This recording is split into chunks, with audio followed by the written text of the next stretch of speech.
내지는 어떤 즐김, 흥 이런 것들을 모두 이야기할 수 있을 것 같습니다. 자, 아까 깨본 정제가 지금 보이셨어요. 지금까지 보셨던 것 중에 헌선도나 포구라, 연화대, 육화대 이 네 가지는 모두 악학계범에서부터 있었는데요. 이 춤들은 고려시대부터 있던 춤들이에요. 이름은 뭐 헌반도니, 여무, 성관모, 성관옥녀 이렇게 다르게 부를 수 있었지만 실제로 향유하는 데는 그 가장 기본적인 내용에는 차이가 없었다라는 얘기예요. 적어도 헌선도 하면 복숭아를 바친다는 그런 기본 내용에서는 전혀 달라짐이 없었던 거죠. 자, 포구락은 공놀이 하는 거니까 그 역시 변화가 없었고요. 연화대의 경우에는 아까 말씀드린 대로 평양지나 이런 데에 단독 종목이 있었어요. 그랬다가 뒤에 가서 교반가요나 성천부 중기에는 합춤에 붙어서 같이 연행하는 이런 양식이 되어버립니다. 자, 육화대 같은 경우도 그렇고, 자, 여기에서 제가 짚어봐야 되는 중요한 점이 뭐냐면요. 각각 계범 안에는 고려 시대부터 있던 이런 춤들이 있었는가 하면 육화대 같은 경우는 사실은 고려시대에 있었는지 없었는지 정확히 모르는 춤이에요. 다만 여기에 조선시대에 새로 만들어진 춤들이 굉장히 여러 가지가 있어요. 성택도 있고 금천정 뭐 이렇게 뭐라 그래야 되나 왕조를 세운 이야기에 대한 춤들은 여기에 전혀 나타나지 않는다는 얘기예요. 그리고 오히려 이런 것들은 놀이가 되어질 수 있기 때문에 오히려 그 지방이나 징집부터 그러니까 많은 사람들이 놀이를 하면 지방에서 궁중으로, 궁중에서 지방으로 이런 식으로 어떤 유통관계를 늘 얘기하려고 하지만 서로 공유한 관계가 아니었겠느냐. 저는 이 점을 좀 강조를 꼭 하고 싶은 거고요. 그리고 이것이 함께 공유할 수 있던 문화였는데 우리는 너무나 이걸 어떤 계층 분리적인 면에서만 꼭 보려고 했다. 민중 내지는 뭐 이런 식으로만 보려고 했다. 이 점을 얘기하고 싶었습니다. 자, 이상 당합정제는 향합정제 양식으로 사실은 연행이 됐어요. 당합정제라 그러면 어떤 특징이 있느냐면요. 우선 구호치어를 해요. 그러니까 주관자라는 존재가 있어서 주관자가 아까 왕모를 모시고 나와요. 왕모를 모시고 나와갖고 왕모가 제가 왜 나오게 됐는지 이유를 설명을 해요. 그러면서 이 춤을 여기서 잘 놀고 갈 수 있게 허락해 주시라고 이런 어떤 언어를 전달을 합니다. 그리고 나갈 때도 제가 잘 놀았으니까 이제 구름길을 따라서 저 요지로 돌아가고자 합니다. 이러면서 자기의 존재감을 꼭 밝히고 나가요. 그러는데 여기에서는 그런 일은 생략이 되고요. 노래도 한글 노래로 부르더라고요. 교반 가요에서 보니까. 왜냐하면 한글 노래를 부른다는 사실이 중요한 거는 아까 깨본 서문에 보시면 향악이라는 것들은 향당 이어로서 하는 것이다 이렇게 표현이 되어 있거든요. 그러니까 향악이라고 얘기했을 때 우선 향악기를 연주한다. 그 다음에 향당의 언어로서 이 노래를 한다. 이 말이 굉장히 중요했는데 우리는 그동안 춤을 볼 때나 어떤 이런 것을 볼 때 향악하면 미소가 이렇게만 이해를 했기 때문에 여기에서 생겨나는 문제점들을 우리가 좀 이렇게 벗어나야 될 부분이 있었습니다. 자, 아까 말씀드렸던 그 부분인데요. 아까 그 부분을 좀 확대해서 이 부분만 보시면 이게 포구락이라는 춤입니다. 공 던지고 있죠. 자, 여기에는 복숭아를 지금 바치고 있는데 좀 그림이 좀 많이 허였습니다. 복숭아를 바치는데 4명의 선녀가 있고 선관이겠죠. 4명의 선녀가 4쌍의 복숭아를 바치고 있습니다. 그리고 양쪽에 2명의 이렇게 아가씨들이 있었는데 조그만 동기라고 얘기해요. 얘네들은 어린 기생이라 해서 동기라고 얘기하는데 이 동기들이 옆에 있긴 있는데 이 친구들이 여기에 참여를 했는지는 잘 모르겠어요. 왜냐하면 교반가요에는 이렇게 어른 애들 넷이 춤을 춘다고 했거든요. 근데 실제로 여기서는 요 4명만 실제로 춤을 추고 있고요. 요거는 처형 가면을 쓰고 있는 처형무입니다. 5명인데요. 하나, 둘, 셋, 넷, 5명. 오방색을 입고 춤을 추고 있고요. 자, 요거는 다들 잘 아시죠? 건무. 긴 칼을 들고 건무를 하고 있는 모습이고요. 얘가 바로 북춤이라는 얘기예요. 궁중에서는 얘를 무고라고 하고 있고요. 이런 비슷한 춤을 동네에서는 동네 고무라고 하고 있습니다. 사실은 고무가 됐든 무고가 됐든 원 이름은 북춤이었다는 게 맞을 것 같습니다. 선유 결곡으로 본다면. 자, 그렇게 이 위에는 우선 복식부터가 좀 정장화되어 있죠. 뭔가 거칠에도 되어 있고. 근데 여기에서 바로 옆으로 넘어가시면 평양감사 환영도 중에 영광적 연애도인데요. 여기에도 사람들이 굉장히 많아요. 많은데 그 중에 춤추는 모습만 딱 잘라본 건데요. 여기 있는 모습은 아마도 향발부가 아니면 뭐 초무 정도 되지 않을까 싶은데 초무에는 복식이 남자 복식을 입는 걸로만 설명이 돼 있어서 향발춤을 추었을 텐데 옷은 상복입니다. 일상복이라고 우리 얘기하는 일상복인 거죠. 아까는 일상복이 아니었죠. 자, 그리고 사자모가 있습니다. 청사자, 황사자. 그 다음에 청학, 황학. 그 다음에 바로 얘가 요 속에서 나올 아이가 누굴까요? 요게 연화대 모습인데요. 연화 속에서 아가씨가 쏙 나와갖고 꽃심이 되는 거죠. 꽃에 연꽃 술이 되는 거예요. 이 연꽃 술에 화신인 그 아가씨가 나와서 춤을 추는 그런 것이 바로 연화대 춤입니다. 자, 이런 것을 선비들이 즐기고 풍요할 만하지 않았을까 저는 생각을 했습니다. 자, 그 다음에 여기 있는 배가 바로 그냥 배가 아니고요. 얘가 이렇게 바퀴 같은 거 달려서요. 끌고 빙글빙글 돌면서 노래하면서 어부사를 부르죠. 그리고 배 떠나가네 하고 배따라기라는 노래가 되는 거죠. 바로 이런 것들을 이 많은 사람들이 즐겼다라고 하는 거죠. 저는. 자, 무고. 아까 그 말씀대로 무고입니다. 얘가 이름이 무수도 되고요. 고무도 되고요. 북춤도 돼요. 무수가 어떻게 무고일 수 있느냐, 북춤일 수 있느냐. 아까 말씀드렸던 그 성천부중기라는 책이 나중에 발견이 됐는데요. 거기에 보면 이 무수라는 것에 춤 도구가 나오는데 바로 북과 북틀과 북채가 나와요. 그래서 바로 얘가 북춤이라는 것을 정확하게 알 수 있게 됩니다. 자, 아바. 아까 말씀드렸고요. 향발, 처용, 적용이라고도 썼더라고요. 다른 읍지에서는.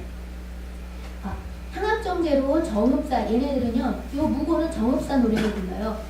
한글 노래가 되죠. 종동.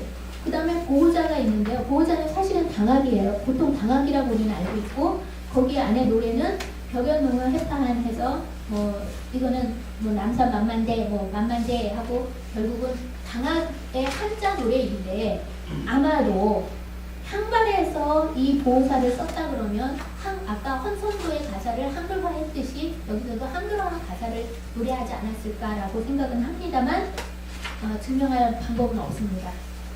자, 그리고 처용문은 처용가를 불렀죠. 여기도 한글 가사입니다. 처용가 자체는. 자, 이렇게 한글 가사로 노래하는 특징이 있고 악기로서 연주하는 특징이 있는 것이 바로 향합정제인데 지금 말씀드렸던 이런 것들이 다 악학개범 안에서 고려시대 때부터 있던 춤들이었다는 게 아주 중요한 의미를 갖습니다. 그래서 경양간에 모두 공유했던 춤 문화 중에 아주 기초가 아니었을까, 아주 기반이 아니었을까라고 생각합니다.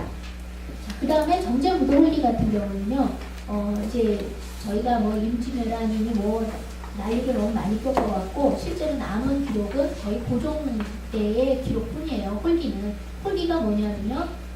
여러분도 홀기는 이렇게 대신들이 드는 그 홀기라고 생각을 하시지만 그거 아니고요. 이 당시에는 이제 춤을 어떻게 추면 좋겠느냐는 이쪽에 무고처럼 기록을 남긴 거예요. 근데 자세한 기록은 아니고 아주 간략하게 이 춤을 추는 데는 오른쪽으로 가서 왼쪽으로 가서 앞뒤를 서로 뒤로보고 이런 정도밖에 얘기가 없는, 실제로 춤에 대한 설명은 너무나 없어서 그걸 갖고는 춤을 출 수 없는 내용이에요.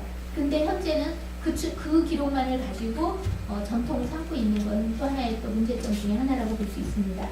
자, 여기서 초무가 바로 능파무라는 춤인데요. 아까 선두결곡에서 능파무가 시작일라 했던 그 내용입니다. 그 다음에 광수무는 무동이라고 했던 것이 남자 복식에 성천두방 여기가 춤추었던 것이 아닐까라고 생각이 들었고요.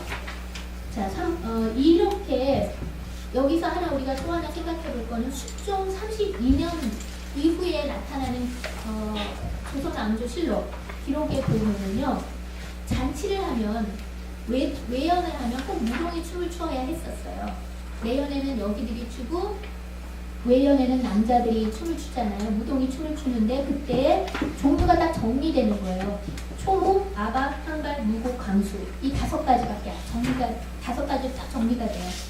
그런데 이 5가지로 정리되는 이 종목이 어떻게 징집부터 일단 이제 물론 선종 영가부터 확정된 일이니까 약 100년 전에 확정됐기는 했어요.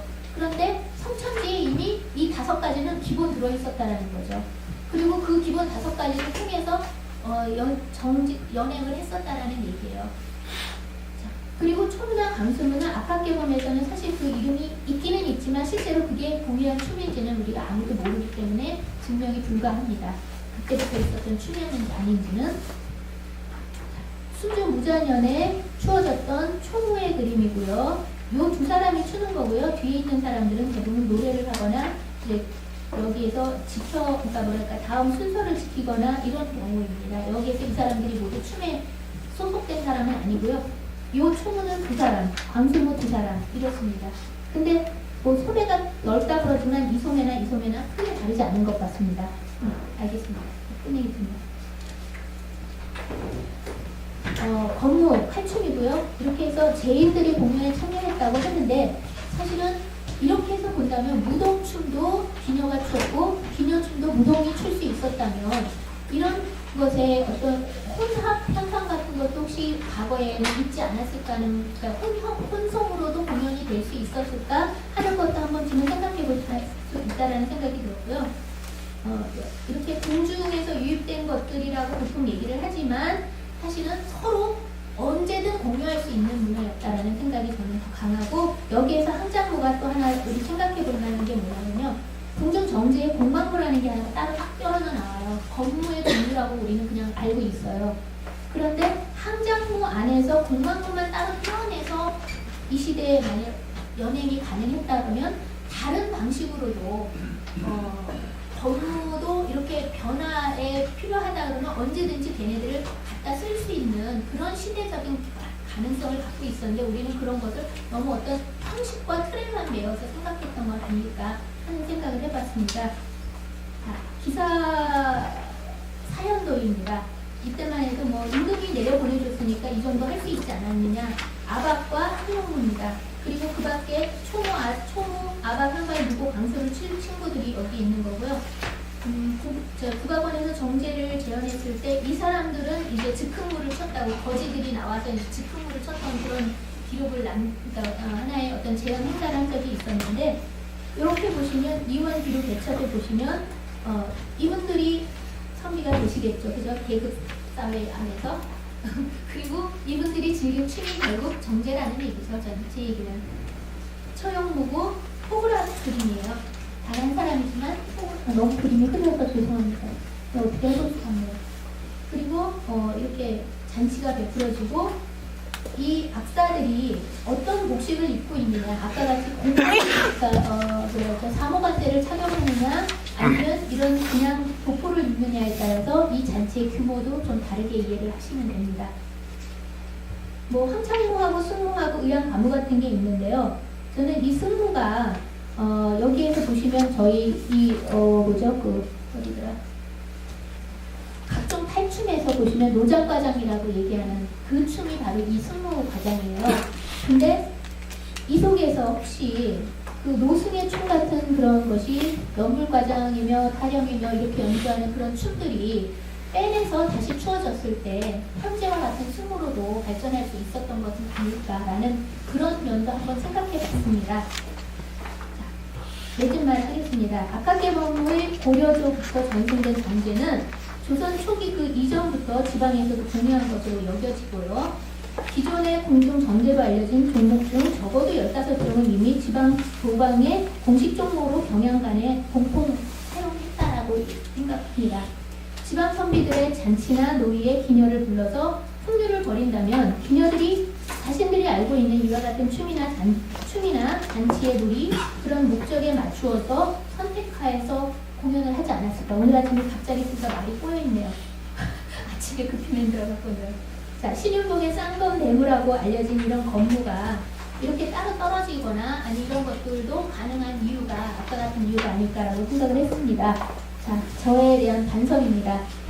실제로 제가 너무나 2차 자료에 의존해서 춤을 전곡을 정리했기 때문에 전반적인 정리가 되지 않았고요. 악학개봉하고 정제무도 홀기를 모두 합치면 55종이 되는데 그 많은 종목들이 어찌하면 그 내용을 조금씩 바꾸면 전체가 같이 공유하실 수도 있었다라는 생각을 갖고 있습니다. 그리고 여기에서 제가 지금 다루지 못한 이런 자료들은 앞으로 계속 자료를 더 발굴하고 정리해서 이런 춤들이 얼만큼 더 정리가 됐는지 꼭 확인이 필요한 작업이라고 생각합니다. 그리고 또 하나 꼭 해야 될 일이 조선시대 제인하고 무동, 그 다음에 기녀, 모녀 이 사람들의 유기적인 사회 관계와 신분적 치명성 이런 것들이 풍류에 사용될 수 있는 여지를 생각해 보는데도 이들의 관계성이 이런 사람들이 어떤 식으로 그 풍류에 투입이 되느냐 이런 것들을 연구해 볼 필요가 있다는 생각을 해봤습니다. 감사합니다.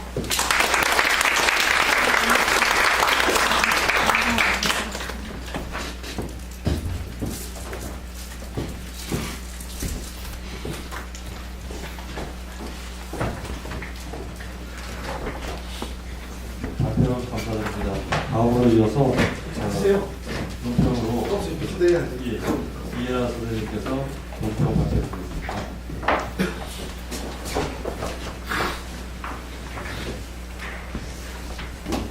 무엇이죠?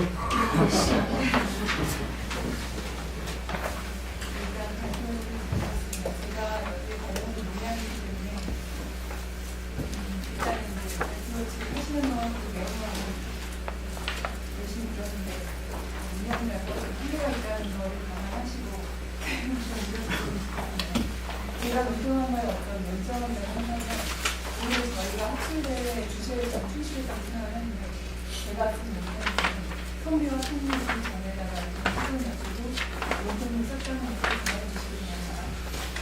일단 제가 논평을 생각부터 약간 요약해서 얘기하겠습니다. 이 첫 부분에 대해서 제가 이 춤을 잘 모르기 때문에 경제학원에서 이 정보를 다시 써봤는데요. 경쟁은 공중에서 여령이나 운동 또는 지방 관할 주요 분야들이 공유했던 악과 노조정에서 겁니다. 이렇게 행문인정문이니까 사이트에서 이렇게 정리가 내려져 있습니다. 그래서 이게 대부분 정부가 공중이나 관할에서 주로 연계했다는 측면에서 운동 내용과는 달리 핵심미가 있고 정적이고 내재적인 율동을 갖추고 있으며 내용 중심의 절제된 춤사위와 더불어 화려한 의상과 위를 갖추기 위한 각가지 사항입니다. 뭐 이런 의미가 있더라고요. 네, 그래서 이 논문이 전체적으로 보면 정제를 제주를 헌정한다라는 의미에서 궁중예술에 한정하지 않고 전국 교방에서도 정제가 연행되었다는 차원에서 그 종류와 내용 그리고 그 의미를 살펴보고 있는데요. 그래서 이제 그 궁중경제와 관련된 악학괴방과 정제 무도 홀기를 지방육지와 비교해서 궁중예술과 전국 교방에서 공통적으로 사용되는 춤의 종류를 중심으로 형식과 내용의 차이를 살펴보고 그 의미를 상세하게 분석하고 있는 것으로 저는 읽었습니다. 그래서 이제 그 악학괴방이나 정제 무도 홀기의 내용과 관련된 것들을 전부 다 어떤 의미를 가지고 어떤 종류가 있고 이런 것들을 상세하게 잘 이런 것들을 밝히고 있는데요.